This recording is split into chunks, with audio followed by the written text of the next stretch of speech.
We would like to welcome you to today's webinar, and we're delighted you can join us. My name is Marlon Young, and I'm based in New York, and with me is Mario Marconi, who is based out of Zurich. We are also joined by our colleague Dina Divinov, who is assisting us in administering the webinar.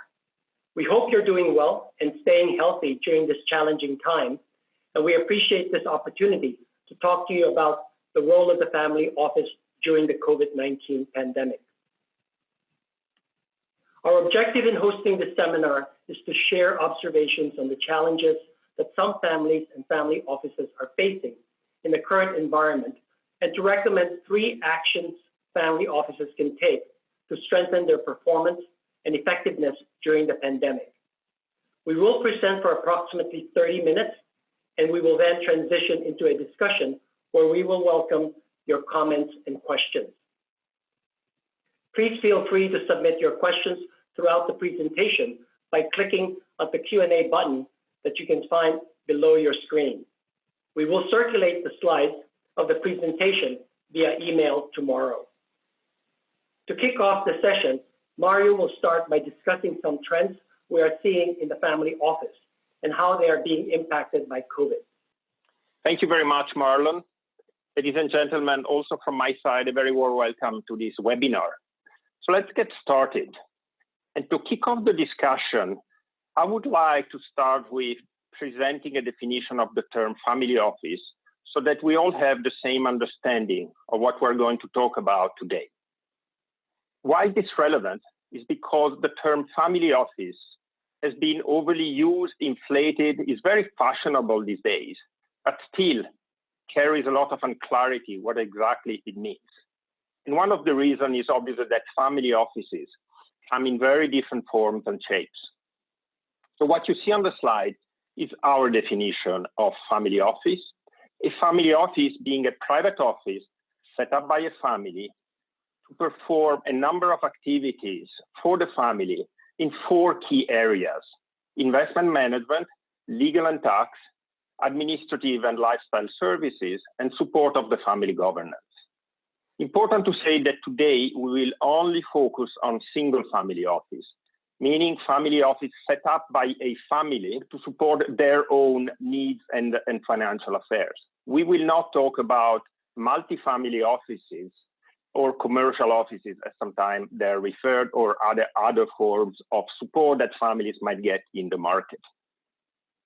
A couple of observations is first that investment management is typically at the center of what family offices do. This is the core, this is the pillar for, we estimate, 95% of the family offices in the market. We also see that in general, family offices evolve through their history, starting often informally, starting often with investment management as the only activity, as they grow and develop, they broaden the scope of services they provide to the family. Today, I would say that the more global, the more entrepreneurial families have family offices covering the full spectrum of activities that you see on the slide. Important to say that the family office industry, if we can call it like this, is a very secretive, very discreet sector with very little data and information available. This makes it very challenging for families to operate their family office, ending up everyone operating in total isolation. It's very difficult to compare notes, understanding what the best practices are, what are the latest trends, to benchmark your performance. How well are we doing on the cost side, or are we doing on the performance of our family office? And we see this is a growing source of concern for families, in particularly aggravated by the current crisis, where the question that many families have today is, do I have the right setup? Does the family office really help me in managing my affairs? So with this definition in the background, let's move on to address the first question we would like to discuss with you, which is how are family offices being impacted by the current crisis? And to answer that question, I would like first to share with you what has been happening in the family office industry in the recent past. And since the last financial crisis, we have seen the family office industry undergoing a very slow, silent, but profound transformation under the label of professionalization. Family offices have become more formal, more structured, more disciplined in performing their activities. The main reason why this is happening can be summarized in one term, is complexity. Family offices have to deal with growing complexity on two fronts. On the one side, the family. We see more and more global family, multi-jurisdiction families, either because of where the family members are residing or where the interest of the family, be it private interests or business interests, are.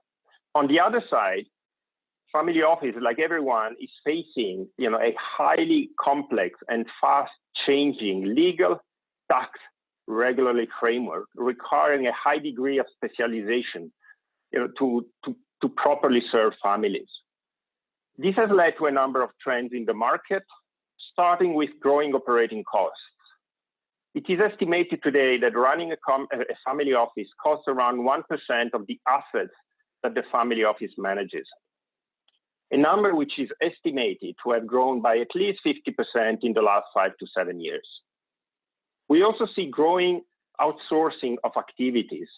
The old traditional model of family office was trying to do as many activities as possible in-house, also to protect the family confidentiality. This is changing. One good example is, for instance, the topic of consolidated reporting. Family offices need tools to consolidate the assets that families have across banks, custodian, asset managers. It is not uncommon to see family offices which have developed their own tools, from very simple Excel sheet to more sophisticated tools. However, what you see in the market today is specialized firms who provide state-of-the-art reporting tools that family can use without the need to do your in-house development and related investment. That has two advantages. Obviously, one is cost. The other is quality of the product that you will be using. Also interesting is that we have been observing new form of what we call hybrid family offices. Family offices which do in-house certain activities, typically the more private family-related activities, while delegating or outsourcing other activities. I'm here thinking in particular at investment management, where you see either delegation or partnering with independent firms to manage the asset side. We'll come back to that later. So this was happening pre-COVID. Now COVID hit, and let's see what has been happening since then. First, I'd like to make a general comment on what happens to family offices during crisis. We have seen that in the last financial crisis, and we are seeing that exactly in the same way today. When a crisis hits, what happens is that the family office becomes the center of attention of the family. And so if in normal times, very few family members would engage actively with the family office, and the larger group of family members would be satisfied with the kind of information that the family office provides in normal times. During the crisis, this changes, and what you see is the larger family community knocking at the door of the family office, trying to get information due to the lack of visibility and transparent disruption that there is in the market. And this puts significant pressure on the family office staff, which not only has to perform at best to manage their core activities from risk management, mitigate financial losses, run contingency plans, but on top needs to deal with this uncoordinated group of family members who are asking questions. This should not be underestimated, and we see, unfortunately, situations where this leads to a crisis between the family office staff and the family. Now, let's look closer at what's happening in COVID times in the family office space. It is obviously too early to draw any conclusions, But we have started spotting a number of trends which you see listed on the slide, which through the work we do with families, through some surveys we are running, through the questions we're receiving from families. Marlon, can you move to the next slide, please? Thank you. So what you see on the slide is some of these early trends we have spotted. I will only focus on few of them. The first one is that we have seen many family offices being unprepared to work remotely, too much paper dependency, not enough IT remote solution, cloud-based solution. This has impaired family office to perform the even most basic activities. Another interesting aspect that we are observing is what we call dual family office staff. It's that family office staff that works for both the family office and the family business. And this is in general the more senior, the more trusted staff in the family system. When the crisis hits, what happens systematically is that staff is pulled away from the family office to help the family manage the crisis on the family business. And this puts additional pressure again on the family office to perform its task. Next item is risk management, in particular investment risk management. This is one of the weak spots of family offices. It was a weak spot during the last financial crisis. It is still a weak spot today. Families have underinvested in risk management tools. We'll come back to that later. However, on a positive note, we see that well-positioned family offices are moving very swiftly, not only to navigate the family through the crisis, but also capturing market opportunities, which proves again that a well-run family office can play a very strategic role for a family. Now, with this, we would like to pause a second and get a temperature in the room. Would like to run a very small poll by asking you the following question, which is, how well has our family office responded to the needs of our family during this crisis? You have a scale from 1 to 5 to answer, from not at all to very well. My colleague Dina has already pulled up the window for you to vote. I would kindly ask, if possible, only family members to answer these questions. Family members who have any form of family office or infrastructure supporting them, as we would like to see the perspective from the family. So we give you 30 seconds to vote.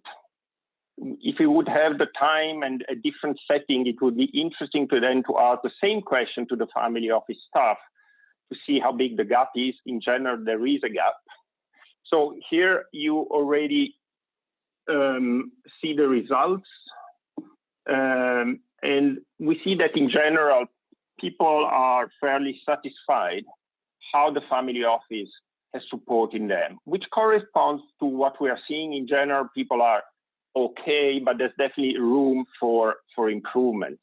This is a good transition actually to the next part of this webinar.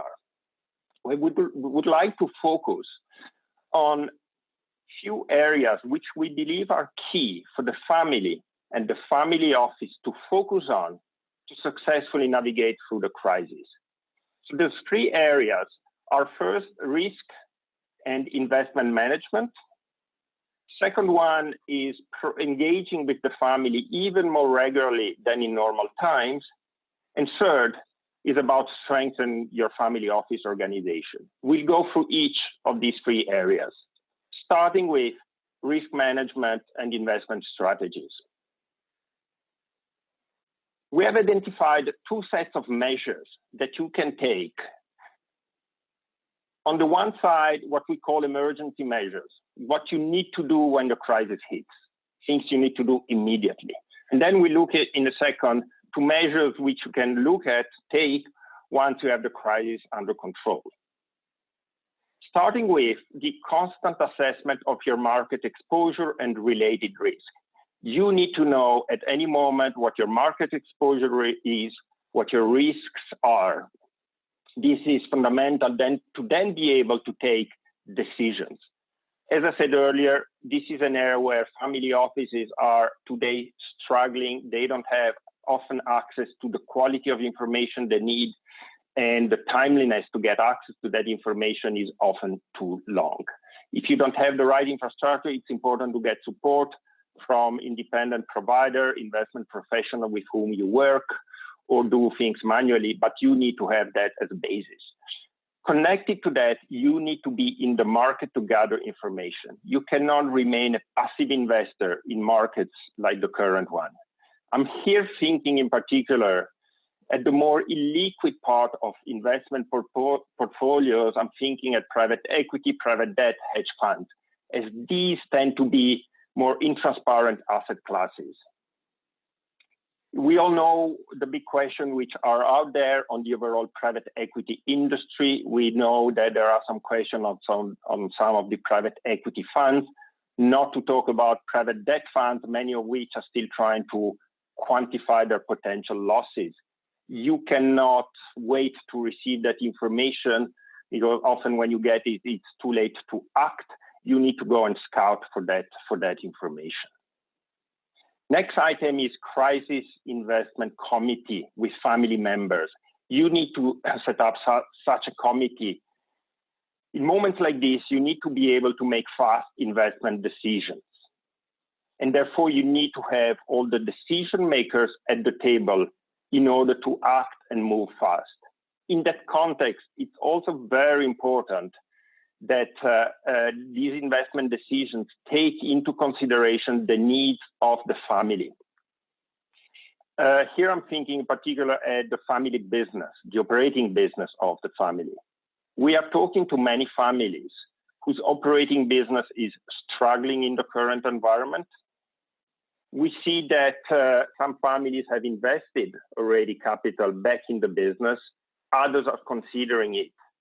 This is crucial information that the family office needs to have in order to make the right or define the right investment strategies. Do I need to liquidate the portfolio, potentially with losses? Do I need to leverage my portfolio? Whatever the strategy is, it's important that the family office has the holistic view of the family needs.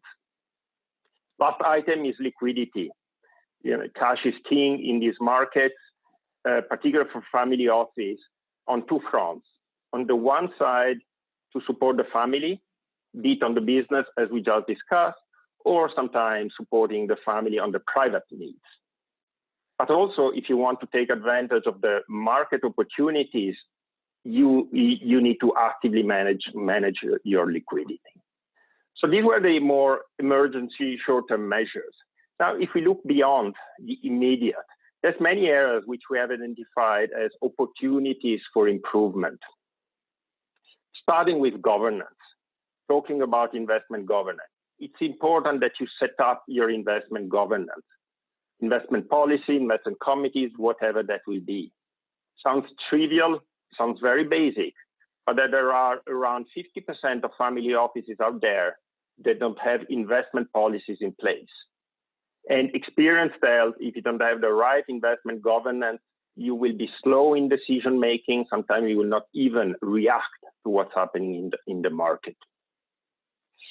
Second aspect is strengthening your investment governance. We see that family offices need to move to a new level of investment governance, and some of the more advanced family offices are already acting in that direction. I highlight here two aspects. The one is segregation of duties. It's important to separate who does the investments and who controls the investment. In family office, their tendency is to have these accumulated in one person. In today's world, it's important to segregate responsibilities more actively. The second is involvement of independent investment professionals in your investment governance. Here I'm thinking as an example as a chief investment officer. Most family offices in the market don't have the critical mass to hire a top-notch CIO. However, you can partner with investment firms or investment professionals that have that type of expertise to have it at your table, to have it as part of your investment decisions. This has two advantages. On the one side, you get direct access to inside industry knowledge. And second, having an independent person in your governance system increases the quality of decisions. Repeated once again, risk management tools fundamental. Today, the two main shortcomings that families offices have in this area is one, timeliness to assess their risk exposure, and second is quality of the risk exposure. There are more and more hidden risks in investment portfolios because also of the sophistication of investment products that are in the market. You need to have the right tools to be able to have that transparency in a timely manner. And as I said earlier, there are in the market people who provide state-of-the-art services for that. Last but not least, direct investment. This is about investing directly in unlisted companies. This has become very fashionable in the recent past, often done by families to bypass the traditional private equity fund approach, also to bypass the fee structure of investment funds. However, particularly in this crisis, families have realized they have done such investment without having done the full homework. It's very different to invest in a firm than in investing in a private equity fund. The due diligence you need to perform, the monitoring you need to do, and the knowledge and expertise you need to have are very different. So it's important to take a deep look into that asset class because it's becoming more and more popular among family offices, to make sure you're properly organized to be able to tackle that type of investment. Unfortunately, we will see many losses, important losses done by families in these investments during the current crisis. With this, I will stop here as far as risk management and investment are concerned, and I'll hand over back to Marlon to continue the discussion. Thank you. The second way the family office can navigate the pandemic is to engage with the family even more frequently. When we look at the conditions of a family during a pandemic, what we find is the level of stress and anxiety is often high, and as uncertainty sets in, there is confusion because the news and information that needs to be absorbed may be too much or may be unreliable. This is why the family expects the family office to be a source of timely and accurate information to centrally manage and ensure proper execution of those important activities during a crisis. Here are 4 ways the family office can engage with the family and help the family business system during this unsettled times. We'll go through this one by one. First, it's important for the family to clarify the role of the family office during a crisis. What more enterprising families are doing is they prioritize the family office as an essential service. When they do this, what they're really doing is providing the family office with a mandate to provide effective leadership and proactive crisis management to the family. The focus has got to be on hands-on crisis management support by coordinating and executing family enterprise activities. Communication is key, and we'll talk about that in the next slide, but you must communicate timely the critical information for the family to best manage both their personal and financial affairs. Once the family office has been tagged as an essential service, it's important to shift to crisis governance mode. The family office needs to identify those crisis response activities or initiatives that will be executed by the family office. Here are just some examples that you could consider. First, you could consider establishing an alert notification and monitoring system on investments, credit, and liquidity positions. Provide family members with the necessary information to make strategic decisions of selling assets, modifying existing investment allocations, or buying assets at attractive prices. Sometimes the family office may also assist in the implementation of wealth transfer strategies to take advantage of depressed valuations of both public and private markets. We have seen also some families centrally tracking family members, key personnel, or board members impacted by COVID-19. By doing this, the family is centralizing its emergency response to better coordinate the emergency efforts for these key individuals in the family. What's important here to remember that this has to be done in close coordination with a family council, but if a family council does not exist, a crisis response team. You will see here an example of a governance map of a family business system. You can see that in yellow, the family office sits quite strategically, supporting the family council, the owner's board, the portfolio board, and the family foundation. Second, it's important for the family office to provide the family with what they need when they need it. We would ask the family office to consider surveying the family, find out what family members are thinking, and identifying as concerns or needs. It's very important to determine the types of information, the frequency, and the mode of communication. The types of information could be the repositioning of the investments, the family office activities that has been assigned to them, and market updates. Initially, as the pandemic starts, frequency of communication tends to be daily or weekly. But as things are under better control or as things have progressed, you can move that to bi-weekly or perhaps monthly. And modes of communication can vary. It could be by email blast, update calls, or WhatsApp. It's important for the family office to provide stakeholders a clear picture of the situation, providing the family with most current, accurate, and critical information, and to have open discussions and offer pragmatic solutions. By doing this, you are strengthening the partnership of the family and the family office. The family office must demonstrate presence and control of the situation. The decision-making process needs to be transparent for the family, and you must provide rationale for your decision or your path forward. They say during a crisis, you must communicate, communicate, communicate. We say it's important for you to communicate clearly, simply, and frequently. It is very important that the family office, in conjunction with the family council, develop a communication plan for the family. There should be two levels of communication. Level one is with your key decision makers across the governance map. It should include your owner's council, the family council, or the board. And this is where key decisions or difficult decisions of trade-offs of scarce resources or competing agendas are discussed. Level two is for the wider stakeholders, which is the family at large. The purpose of this level two communication is to keep the family informed of the activities during a crisis and help the family reduce the anxiety level in the system.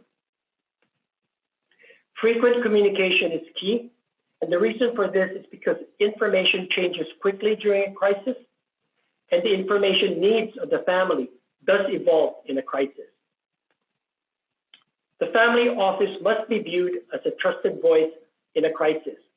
So the communication needs to be about and account for the pandemic crisis. There are three types of communication, right? The nice to know information, the need to know, and must know information. We strongly recommend that you limit the type of communication to the need to know and must know. It's important to also share practical actions the family and the family office has undertaken. By doing this, you're providing the family assurance that things are under control. Communicate effectively in a crisis. It has to do about building and maintaining trust between the family and the family office. And you must demonstrate empathy and demonstrate competence. Maintaining transparency is also key, and you have to be realistic with your message. It's all about being honest where things stand, and it's okay to deliver bad news, but you must deliver them factually with possible solutions.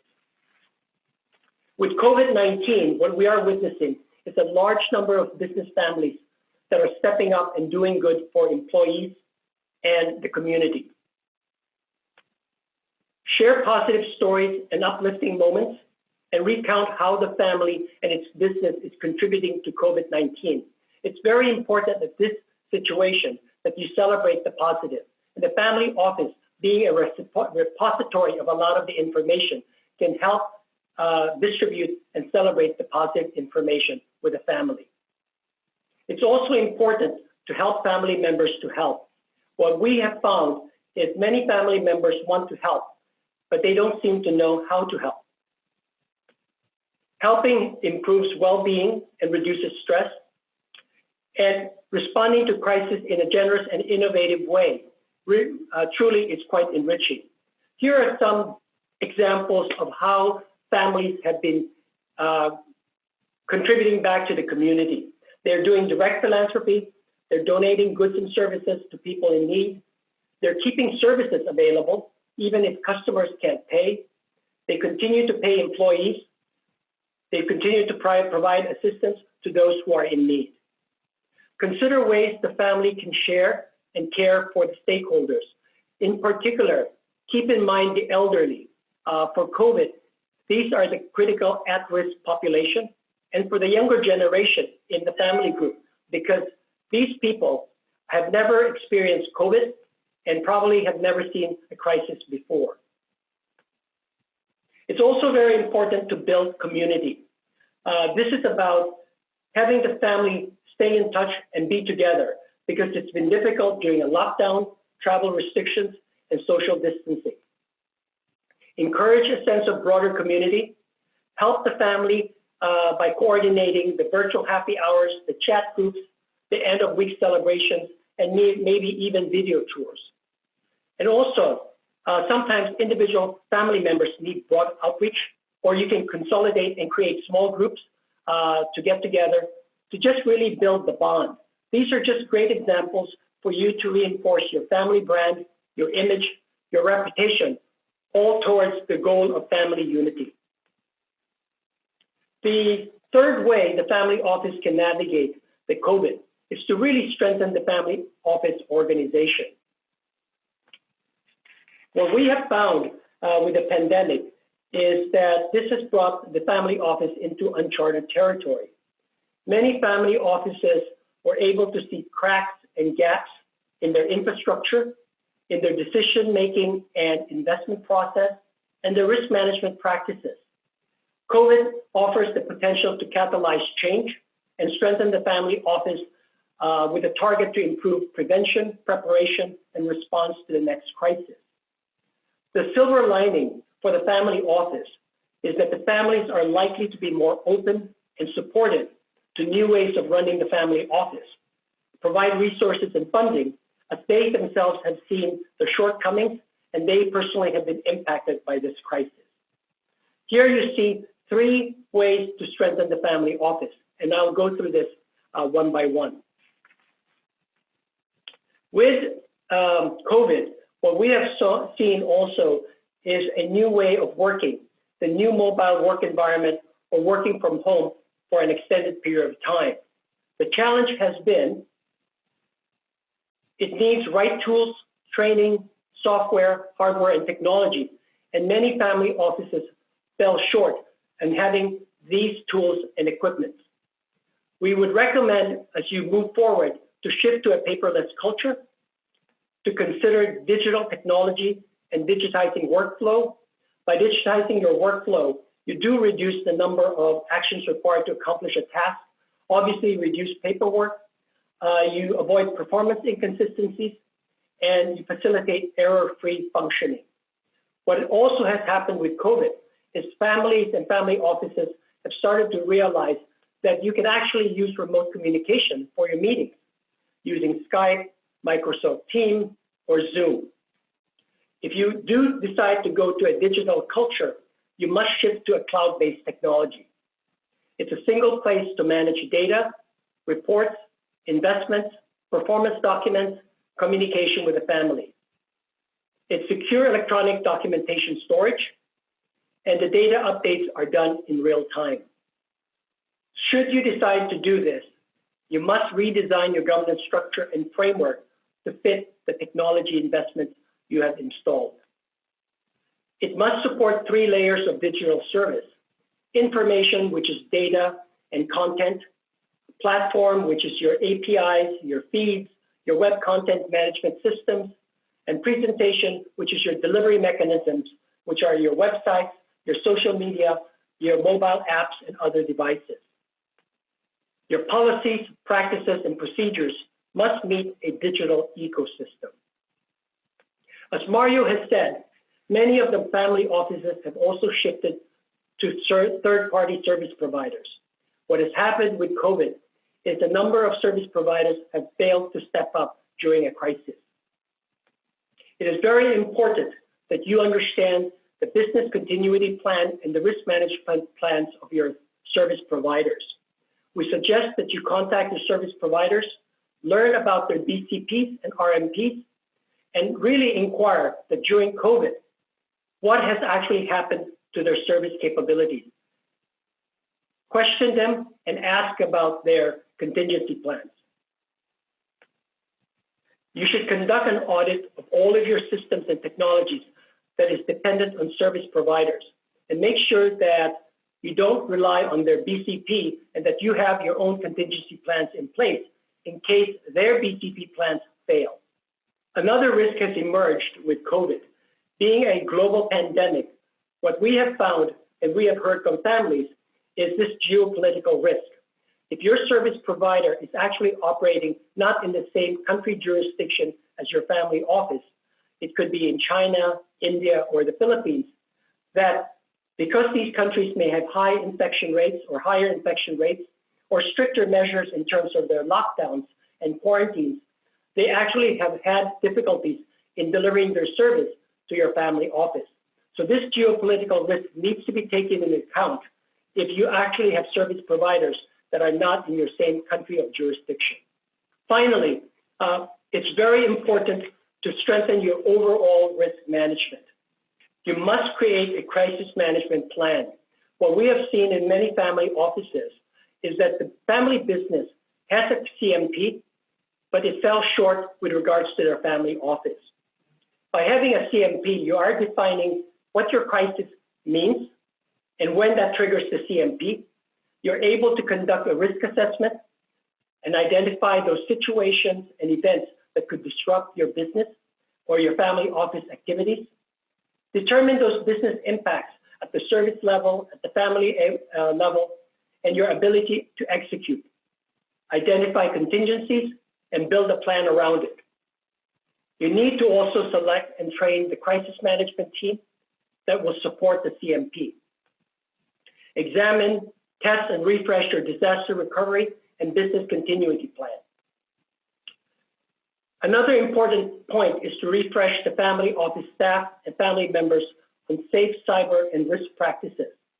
The recent FBI report has mentioned that the cyber attack, internet, and social scams during COVID has actually quadrupled. Remind your family and family members and family office of common cyber attack methods and possible defenses. You must update software in all devices, use encrypted emails, and leverage VPN. These are the connecting service networks that are encrypted. It's also important to use emergency contact or to have emergency contact lists on speed dial. Make this list, know what to do with them, and who to call. What we have also found, and we've been told by family offices, that 20 to 30% of their emergency contact list is actually failed because it was not updated. So this needs to be updated regularly by the family office. Finally, you must conduct a risk audit post-crisis. Take the lessons learned from COVID-19, incorporate them into new protocols and best practices into your strategic and plans and daily operations, and stress test the revised risk management system. We have just shared with you several actions a family office can take to strengthen the performance and effectiveness during COVID. This is a good time for families and family offices to review their existing infrastructure, key policies and procedures in light of the pandemic. The family office can and should play a strategic role in supporting the family during a crisis. And this is all about strengthening the link between the family and the family office. Mario and I and Dina are pleased to be with you today, and we hope we have shed some light on issues you are addressing. It is a pleasure for us to do this dialogue with you. And if you have any questions or comments, you see our email up there address. Feel free to contact us, and we'll be happy to respond. Have a good day. Thank you. And also from my side, thank you very much for attending this webinar. We are, as Marlon said, available to answer any question and looking forward to staying in touch. Thank you and have a good day.